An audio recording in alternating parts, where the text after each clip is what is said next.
Assalamualaikum warahmatullahi wabarakatuh. Halo anak-anak ibu semuanya, apa kabarnya kalian hari ini? Semoga kalian sehat selalu ya.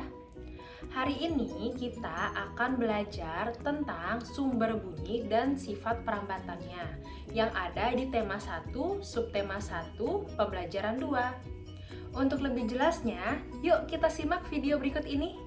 Bismillahirrahmanirrahim. Assalamualaikum warahmatullahi wabarakatuh.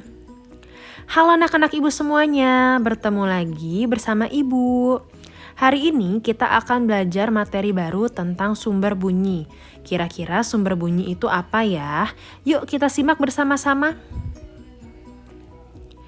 Benda yang bergetar dan menghasilkan bunyi disebut dengan sumber bunyi. Jadi ingat ya, sumber bunyi adalah benda yang bergetar dan menghasilkan bunyi. Contoh sumber bunyi adalah yang pertama pita suara manusia, yang kedua adalah garpu tala, yang ketiga adalah alat musik, dan yang keempat adalah mesin bermotor. Pita suara manusia. Suara manusia berasal dari pita suara yang bergetar. Di sekeliling pita suara terdapat otot yang menggetarkan pita suara dan mengatur tinggi rendahnya suara. Jika pita suara menyempit, suara yang dihasilkan akan tinggi. Jika pita suara melebar, suara yang dihasilkan akan rendah. Nah, kalian penasaran gak sih kira-kira pita suara manusia itu letaknya ada di mana ya?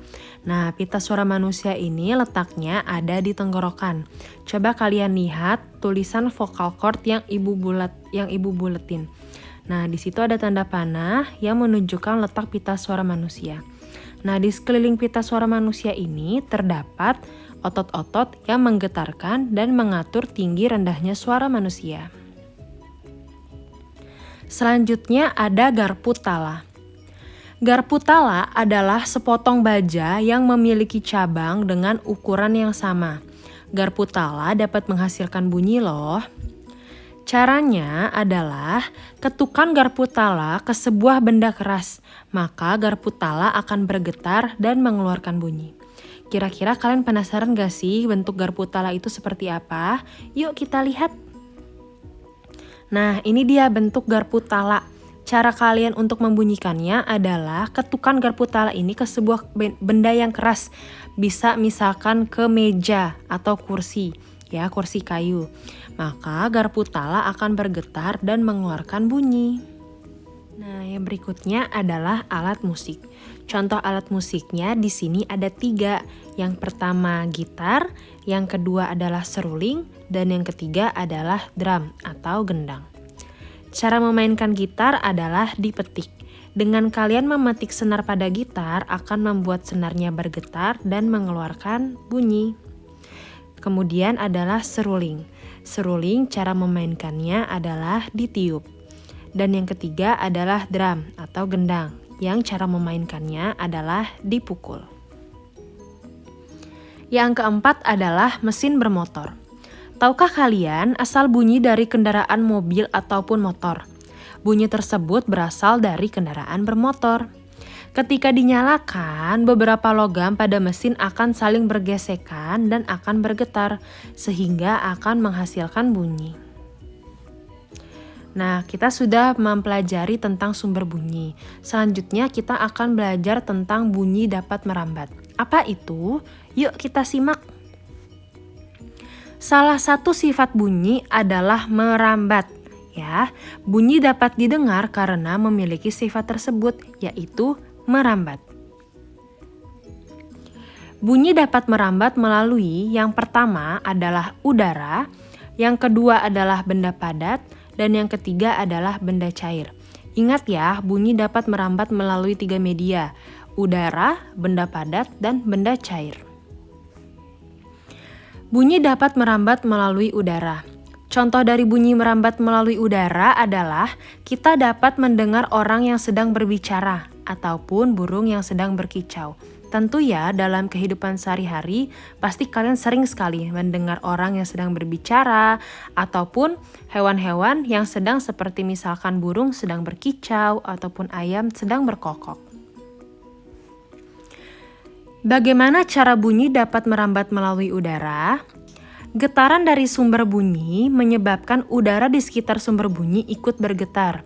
Udara yang bergetar tersebut akan ditangkap oleh telinga. Nah, contoh dari bunyi dapat merambat melalui udara adalah misalkan di sini ada sumber bunyi, ada udara yang ikut bergetar, dan ada telinga kita.